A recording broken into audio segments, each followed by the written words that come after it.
How can a man born into the opulence of a Roman patrician family become one of history's greatest popes, reforming the liturgy, evangelizing new territories, and guiding the Church through calamitous times?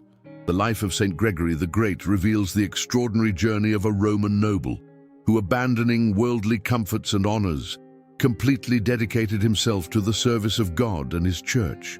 Let us delve into the life of this exceptional saint, who amidst the twilight of the ancient world ignited a light that would shine for centuries. Chapter 1. The young Roman patrician. Rome, in the first half of the 6th century, was no longer the magnificent imperial capital of yesteryear. Barbarian invasions had left their mark on the city of Caesars, but it still housed patrician families who maintained the grandeur of their lineage. Among them was the Anicia family, to which Gregory belonged. Born around the year 540 in a mansion on the Caelian Hill, son of Senator Gordian and St. Sylvia, Gregory grew up in a privileged but profoundly Christian environment, where nobility of blood was accompanied by nobility of spirit. The young Gregory received a meticulous education befitting his rank. He mastered Latin with perfect eloquence, though he always regretted not having learned Greek with the same depth. He was educated in the liberal arts, Roman law, and public administration, preparing to follow in his father's footsteps in the service of the common good.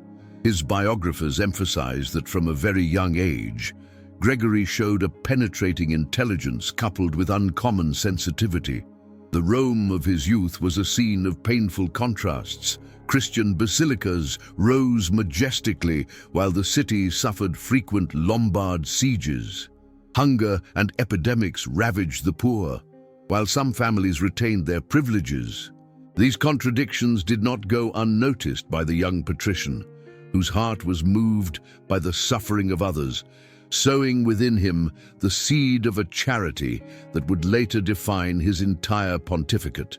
Following family tradition, Gregory assumed the office of prefect of Rome around the year 573. This position gave him the highest civil authority in the city, making him responsible for the administration of justice, the supply of food, and the maintenance of public order. Everyone recognized in him a just and efficient ruler, who sought not personal honors but the well-being of the citizens. His contemporaries praised his prudence in resolving conflicts and his firmness tempered by mercy. However, while brilliantly performing his public duties, an unrest grew within him. Readings of the Church Fathers, especially St. Augustine, and long hours of prayer with his mother Sylvia were transforming his outlook on the world. The vanity of worldly honors became increasingly evident to him, while the thirst for God burned in his heart with increasing intensity. Gregory began to feel that his true vocation was not in the palaces of power, but in the silence of the cloister, where he could completely dedicate himself to divine contemplation. Chapter 2. Conversion and Monastic Vocation. The death of Senator Gordian marked a turning point in Gregory's life. Heir to an immense fortune, the young prefect experienced what many would call a true conversion.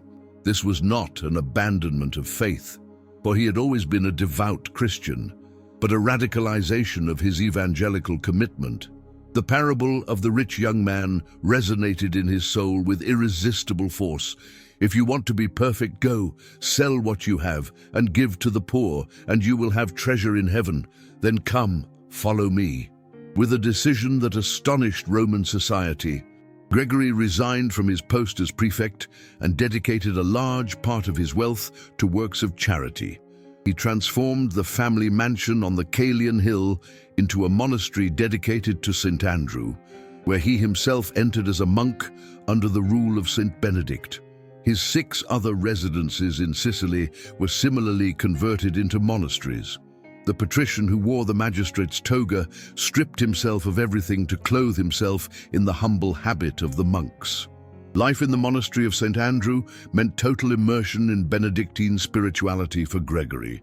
Hours were divided between liturgical prayer, lectio divina, manual labor, and the study of Holy Scripture.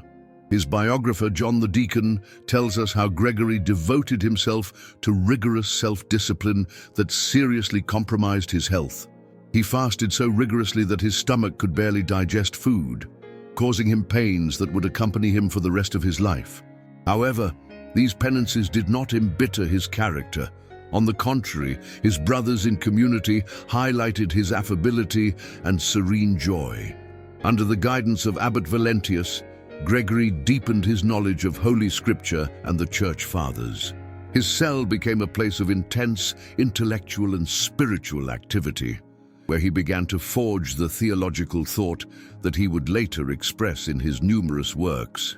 He was particularly influenced by the writings of St. Augustine, St. Ambrose, and Cassian, whose teachings he assimilated and reworked in light of his own spiritual experience.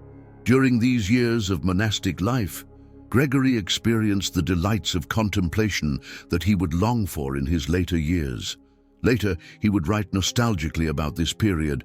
"My soul remembers with sorrow that quietude which it enjoyed in the monastery, when it rose above all changeable things and only thought of heavenly things. This time of formation and recollection forged in him a profound spirituality that would sustain all his future pastoral action, teaching him that true authority is born from genuine humility before God." Chapter 3. In the service of the Holy See, the fame of Gregory's holiness and wisdom soon transcended the walls of the monastery of St. Andrew. Pope Benedict I, aware of his exceptional qualities and his administrative experience as former prefect of Rome, ordained him deacon in 578 and incorporated him into the direct service of the Holy See.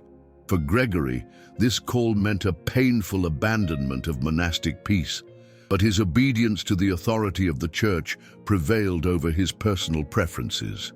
As deacon of the Roman Church, Gregory received important administrative responsibilities. He was entrusted with the management of one of the 7 ecclesiastical regions of Rome, where he had to oversee assistance to the poor, the administration of church property, and the celebration of worship. His legal training and experience in governance, now combined with the deep spirituality he'd acquired in the cloister, allowed him to perform these duties with extraordinary effectiveness. The accounts from that era highlight his scrupulous honesty in managing resources and his extreme generosity towards the needy. When Pope Pelagius II succeeded Benedict I, he immediately recognized in Gregory an exceptional collaborator. Relations between Rome and Constantinople were going through difficult times due to theological and political tensions. A papal representative of high intellectual and diplomatic stature was needed to defend the interests of the Holy See before the imperial court. The Pope did not hesitate to appoint Gregory as apocrisiary or papal nuncio to Emperor Tiberius II, sending him on a mission that would prove determinative for his future. Before leaving for Constantinople, Gregory wanted to take with him some monks from his community of St. Andrews. This detail reveals how much he valued communal life and shared prayer. Even amidst the complex diplomatic negotiations that awaited him, Gregory sought to preserve a space for recollection and spirituality. One of these monks, Maximian, would act as his advisor and confidant during his stay in the eastern capital. The Roman deacon received precise instructions from Pope Pelagius II for his mission. He was to request military aid against the Lombards who threatened Rome, resolve jurisdictional disputes with the Patriarch of Constantinople, and clarify theological positions regarding Christological controversies. The task was immense, and the political circumstances extremely complicated. However, Gregory set out with his trust placed in God and with the certainty of fulfilling not his personal will, but the divine design manifested through obedience to his ecclesiastical superior. Chapter 4. The Mission in Constantinople. The Constantinople that received Gregory in the year 579 was the most splendid city in the Christian world. very different from the semi-ruined Rome he had left behind. The Hagia Sophia, the imperial palace, the forums and aqueducts showcased the magnificence of a capital that considered itself the rightful heir to imperial Rome. The contrast could not have been greater. While old Rome struggled to survive amidst invasions and calamities, the new Rome on the Bosphorus shone with all its Byzantine splendor. The court of Emperor Tiberius II, and later of Maurice, was dominated by an elaborate ceremonial that impressed the austere Roman monk. As papal apocrisiary, Gregory had access to the highest circles of Byzantine society. His natural dignity, his eloquence, and his profound culture quickly earned him the respect of nobles and ecclesiastics. Empress Constantina distinguished him with her friendship and trust, a relationship she maintained through correspondence even after his return to Rome. The diplomatic negotiations proved arduous and yielded few practical results. The empire was too committed to its Persian border to send significant military aid against the Lombards. Regarding the theological disputes, Gregory had to confront controversy with Patriarch John the Faster, who had adopted the title of Ecumenical Patriarch, considered by Rome to be an unacceptable claim that undermined Petrine primacy. With firmness but without arrogance, Gregory defended the Roman position, initiating a debate that would continue during his future papacy. Despite the absorbing diplomatic obligations, Gregory did not neglect his spiritual life or his intellectual development.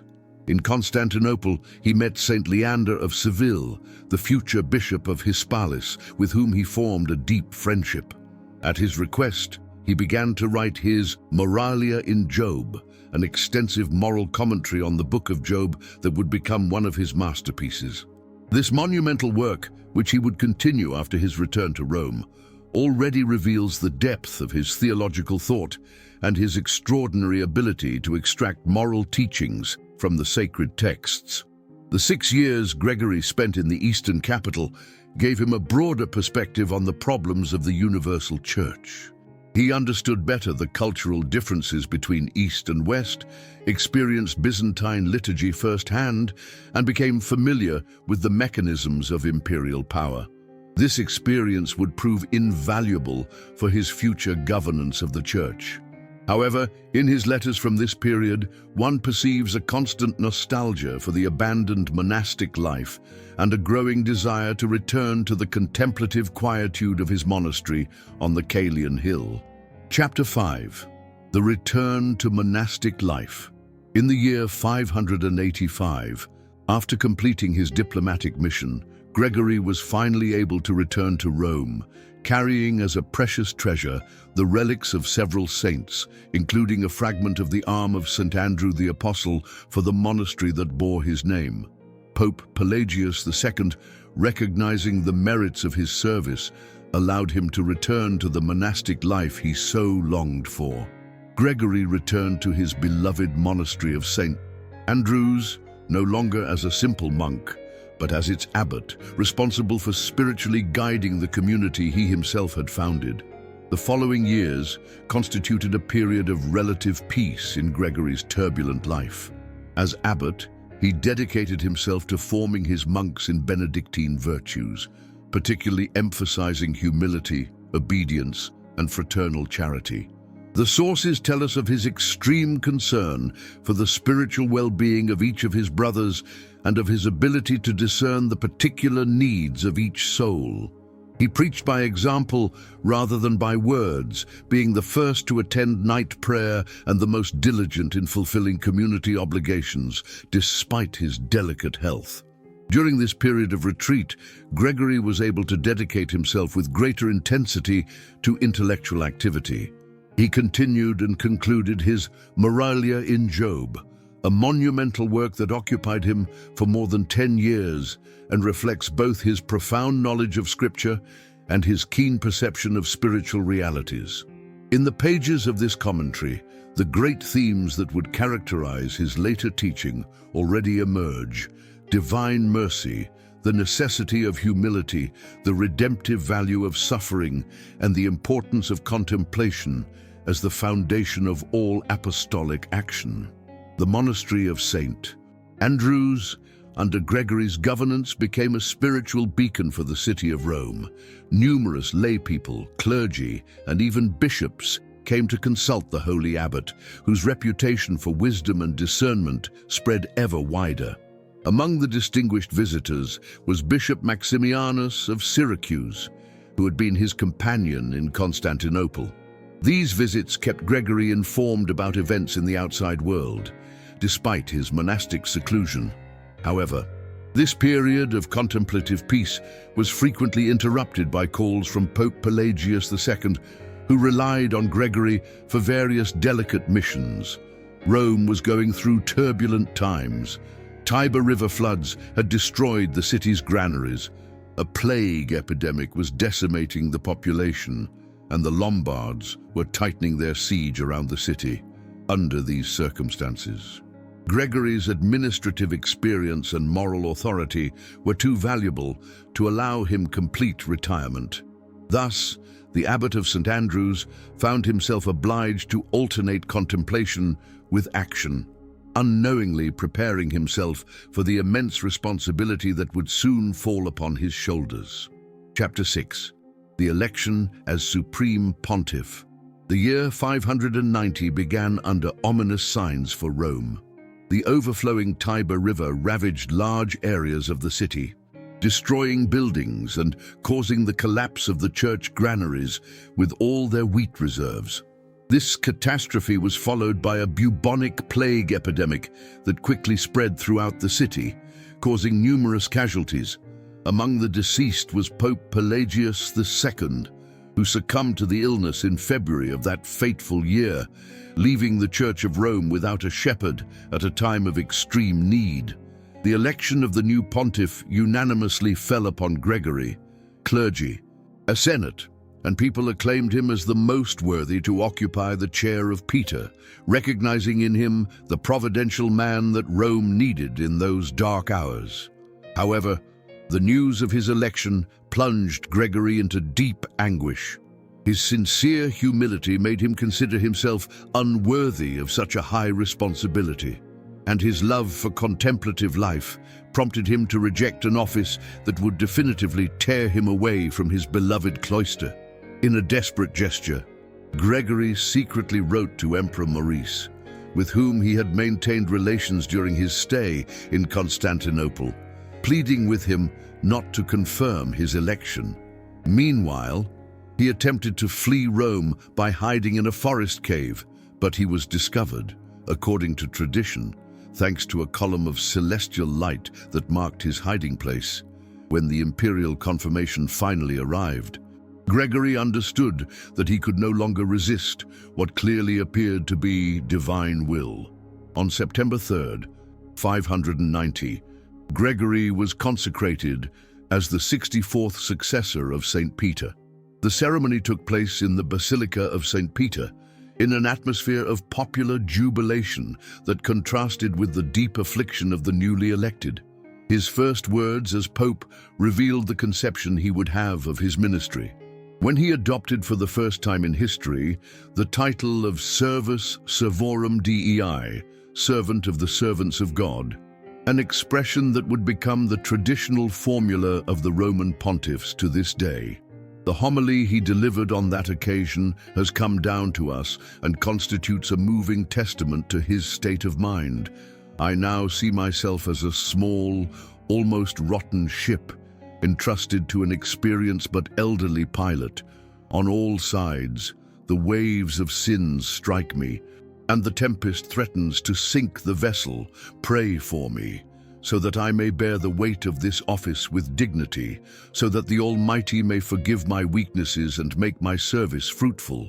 Immediately after his consecration, Gregory organized a solemn penitential procession to implore the cessation of the plague that was ravaging Rome. For 7 days, different groups of faithful, clergy, monks, consecrated virgins, married men, widows, children, and laity traversed the streets of the city singing litanies and praying fervently. According to tradition, As the procession passed before Hadrian's mausoleum, Gregory had a vision of the Archangel Michael sheathing his sword, a sign of the end of the epidemic.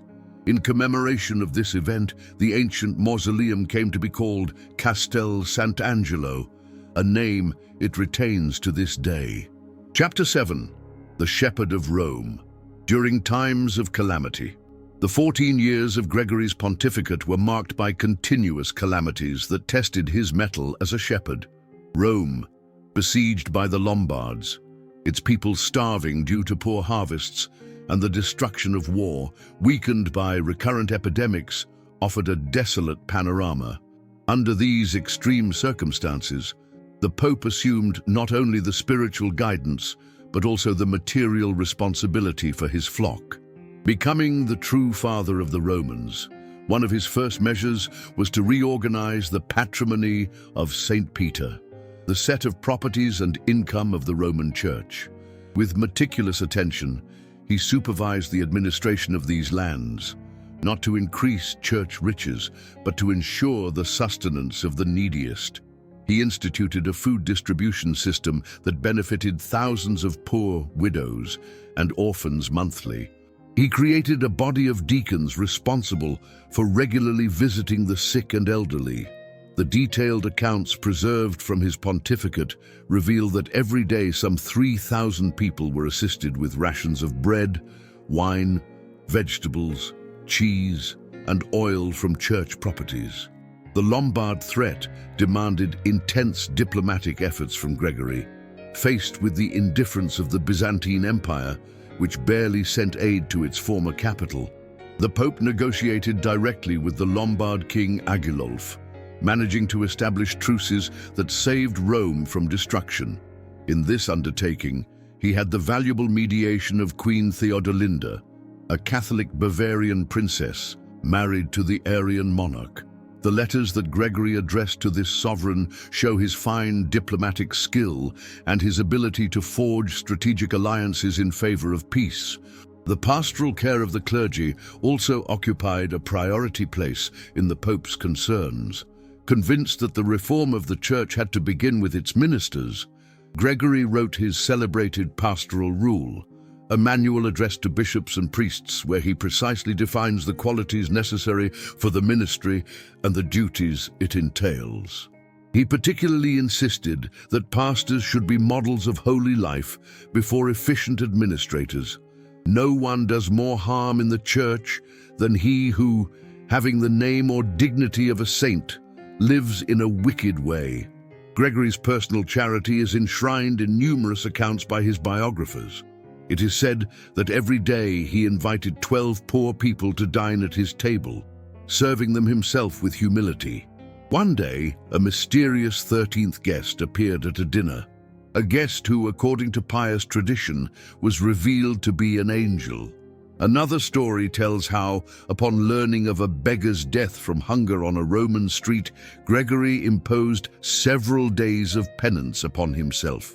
He felt responsible for not having detected and remedied that need. These gestures reflected his deep conviction that the Supreme Shepherd must be conformed to Christ, who came not to be served, but to serve. Amidst so many external tribulations, Gregory never neglected his inner life. His writings from this period reveal an intense prayer life that sustained all his activity. He frequently expressed his longing for the contemplative life he had abandoned, comparing himself to Martha, obliged to attend to many things when she would have preferred to be at the Master's feet like Mary. However, he accepted this cross as part of God's plan for his life, convinced that true contemplation must translate into active charity, especially in times of extreme need. Chapter 8. The Liturgical Reform and Gregorian Chant. Gregory, formed in Benedictine spirituality, where the liturgy holds a central place, deeply understood the importance of divine worship in the life of the Church. For him, the celebration of the sacred mysteries was not a secondary aspect of Christian life, but its very heart. The privileged moment of the encounter between God and his people. This conviction led him to undertake a profound liturgical reform that would leave an indelible mark on the tradition of the Western Church. One of his first initiatives was the reorganization of the Roman Sacramentary, the book containing the prayers for the Eucharistic celebration.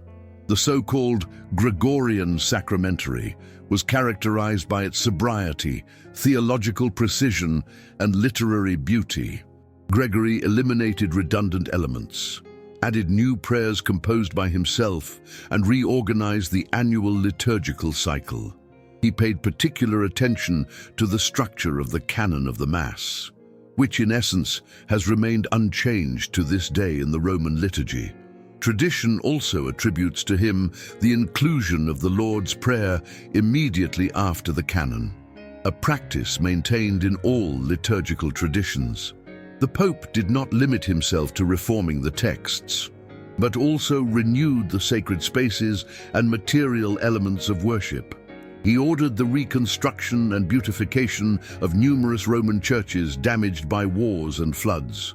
He reorganized the Lenten stations, establishing a route through different basilicas in the city during the days of Lent, a tradition that has been revived in our time. For the Eucharistic celebration, he arranged for the use of worthy and beautiful ornaments, convinced that visible beauty should reflect the invisible beauty of God. But Gregory's best-known contribution to the liturgy was undoubtedly his reform of sacred song. He founded the Schola Cantorum, a school where young people were trained in the art of liturgical singing according to melodies that he himself had compiled and arranged. This musical corpus, which would later be named Gregorian chant in his honor, was not a totally new creation, but a masterful synthesis of earlier musical traditions, ancient Roman chant, Eastern influences and Gallican elements, all adapted to the Latin texts of the liturgy and ordered according to the liturgical year. The characteristics of Gregorian chant, its modality, the free rhythm based on the text, the absence of instrumental accompaniment, its contemplative character, made it the perfect vehicle for prayer. Gregory himself taught that through the beauty of visible and audible things, the soul rises to invisible realities. It was not a mere aesthetic embellishment, but a true spiritual path that led the faithful from sensible perception to the contemplation of divine mysteries. Gregory's liturgical reform gradually spread throughout the Christian West. The missionaries sent by Gregory to England carried with them liturgical books and the tradition of Roman chant. Charlemagne, almost 2 centuries later, would impose the Gregorian liturgy throughout his empire as a unifying element. Thus, Gregory's liturgical work far transcended his time, shaping for more than a millennium the way the Latin Church celebrated its mysteries, and experiencing a remarkable renaissance in our day thanks to the revaluation of Gregorian chant as a spiritual and artistic treasure of humanity. Chapter 9. The Evangelizer of England. In the year 596, while Gregory was praying in his private oratory, his attention was caught by some young people of extraordinary beauty who were being sold as slaves in the Roman market.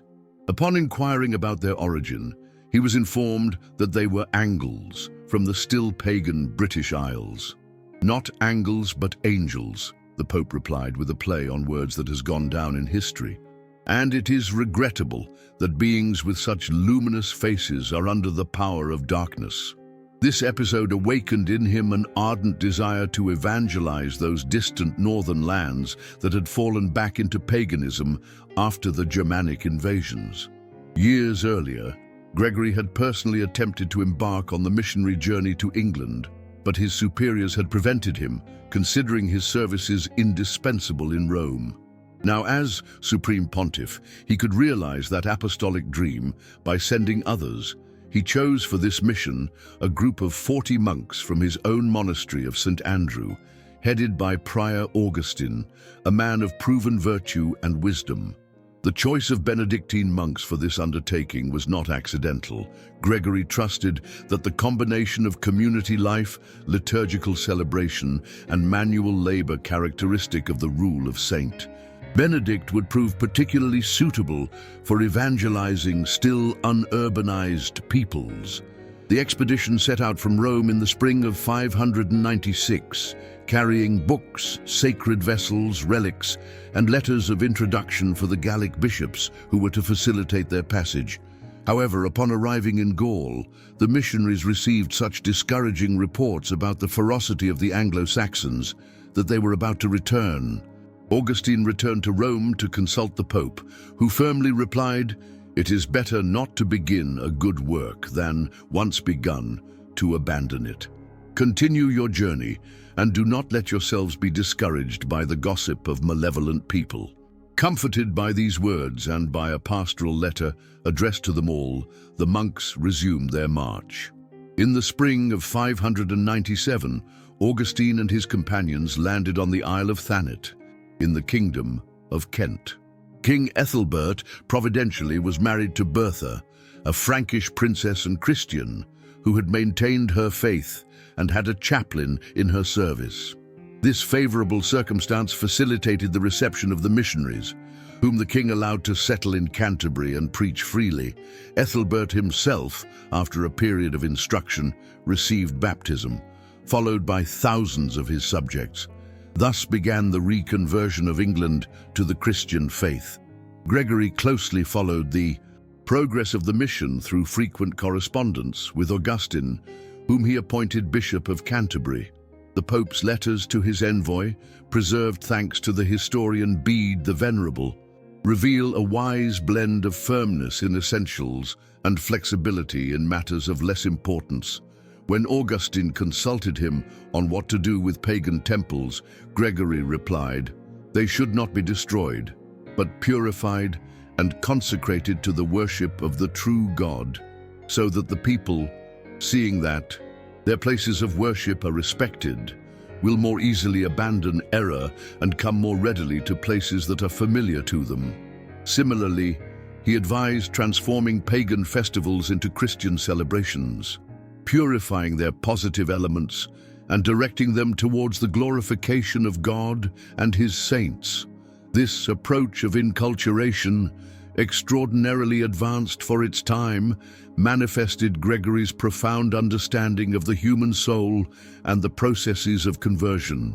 It wasn't about abruptly imposing a foreign culture, but transforming the existing culture from within, illuminating it with the light of the gospel. Conversion should be the fruit of persuasion and testimony, not coercion. Faith professed out of obligation, the Pope wrote, is not true faith. The success of the English mission exceeded all expectations.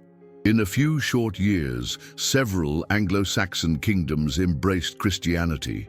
Gregory sent reinforcements with new missionaries, books, and liturgical ornaments. In the year 601, he sent Augustine the pallium, symbol of archiepiscopal dignity, along with detailed instructions for the organization of the Church in England. He was to establish 12 suffragan bishoprics under the authority of the See of Canterbury, and another archbishopric with 12 bishoprics in York when that region converted. This plan, drawn up with prophetic vision, would be fulfilled over the centuries, shaping the basic structure of the English Church. The evangelization of England was not for Gregory an end in itself, but the beginning of an even more ambitious undertaking. In his instructions to Augustine, the intention of making the newly converted island a missionary base for the evangelization of other Germanic peoples of Northern Europe is clearly perceived. This dream also came true. In the following centuries, Anglo-Saxon missionaries like St. Boniface brought the gospel to the lands of Frisia, Saxony, and other Germanic territories, thus completing the work begun by Gregory. The conversion of England remained forever linked to the name of Gregory.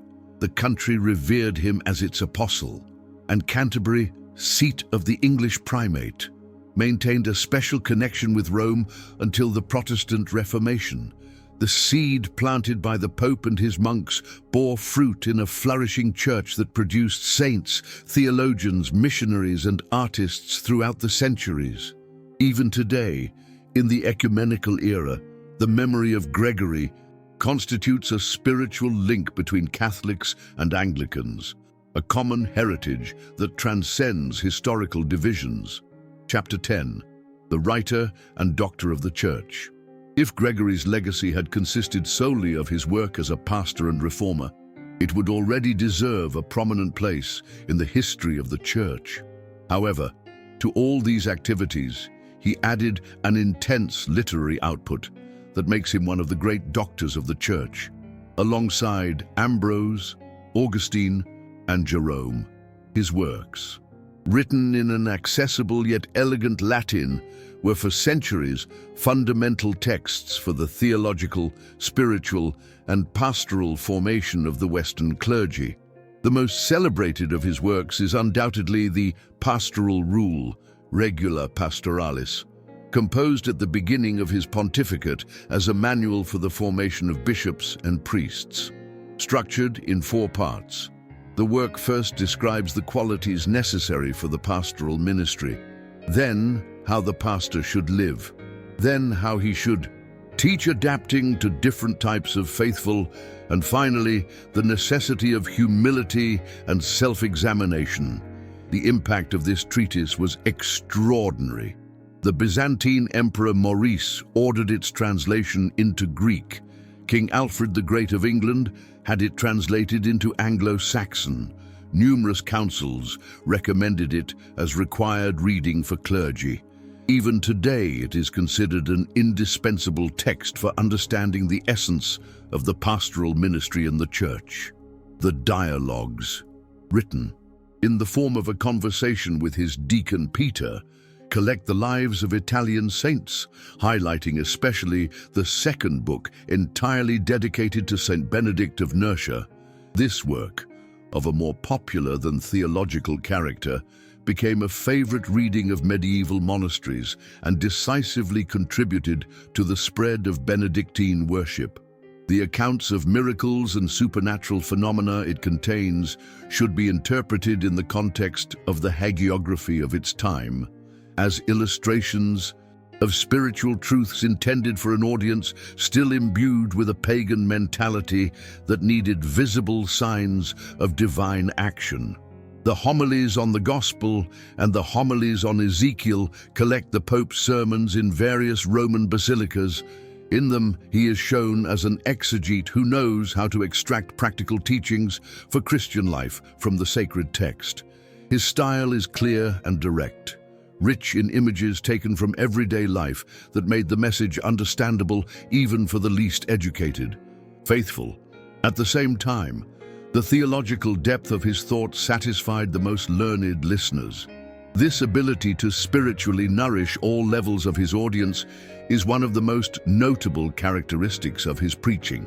His most extensive work is the Moralia in Job, 35 books of moral commentary on the Book of Job, begun during his stay in Constantinople and completed in Rome. In this monumental work, Gregory develops a threefold level of interpretation: literal, allegorical, and moral, according to the traditional exegetical method, but with particular emphasis on practical applications for spiritual life. Among the topics he addresses with greater depth are divine providence, the redemptive value of suffering, the necessity of humility, and the importance of contemplation as the foundation of all apostolic action.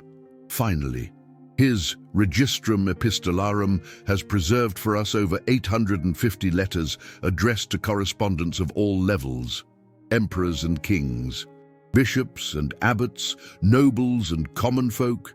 This correspondence, besides its historical value as first-hand testimony of his era, reveals Gregory's extraordinary ability to adapt his language and arguments to each recipient.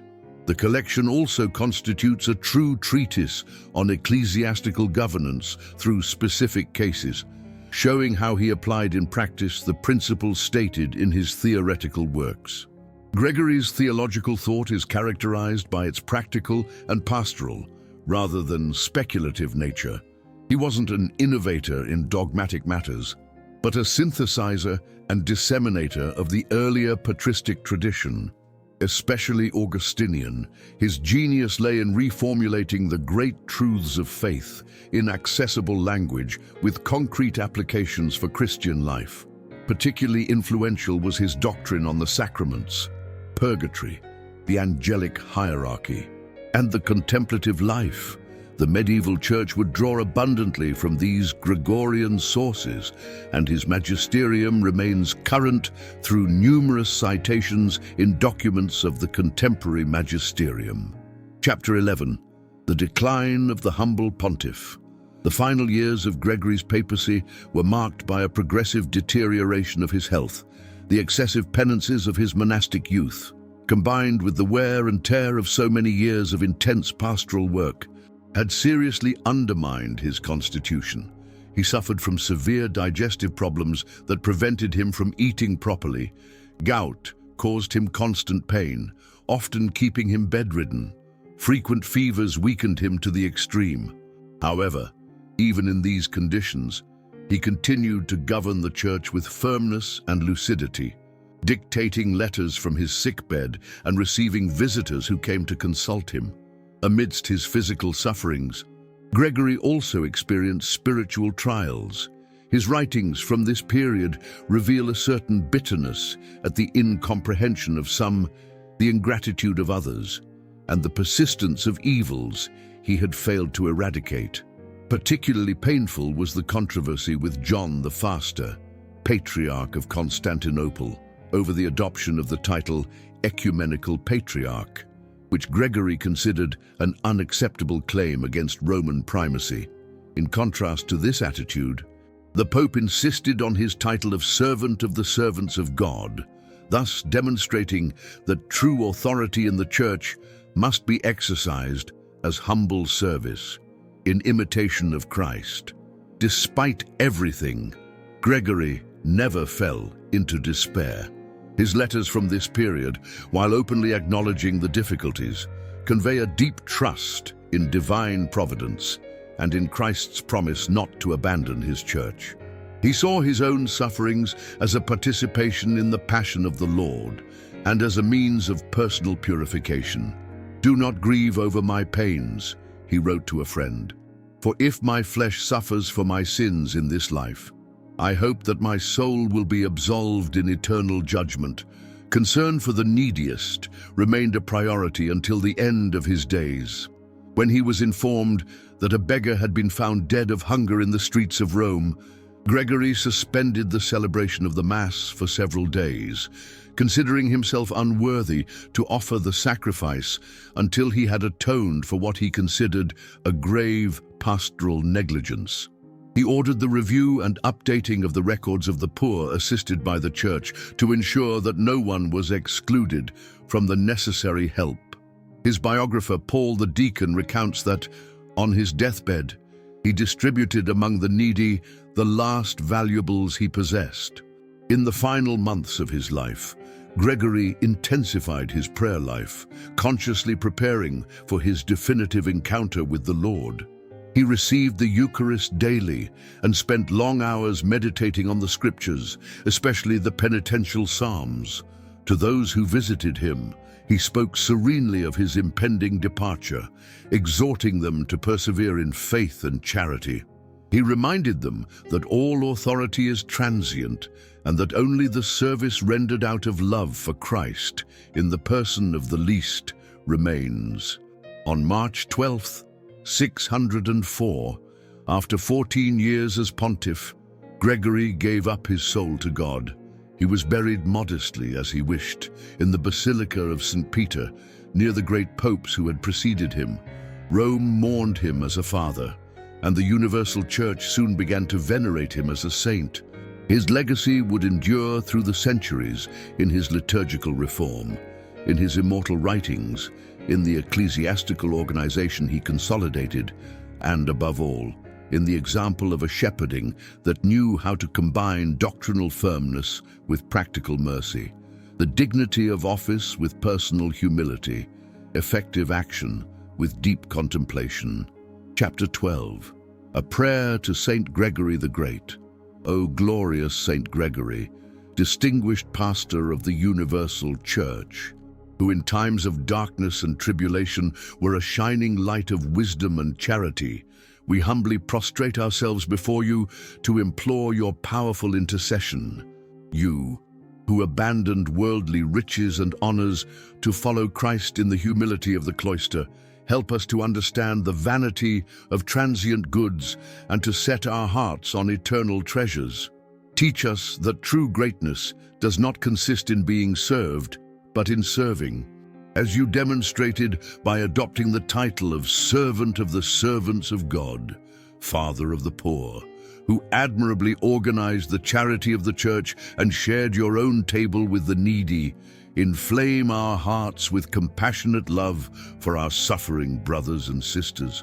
May we see in every hungry person, in every sick person, in every helpless person, the very face of Christ, and may we never pass by indifferent to the suffering of others.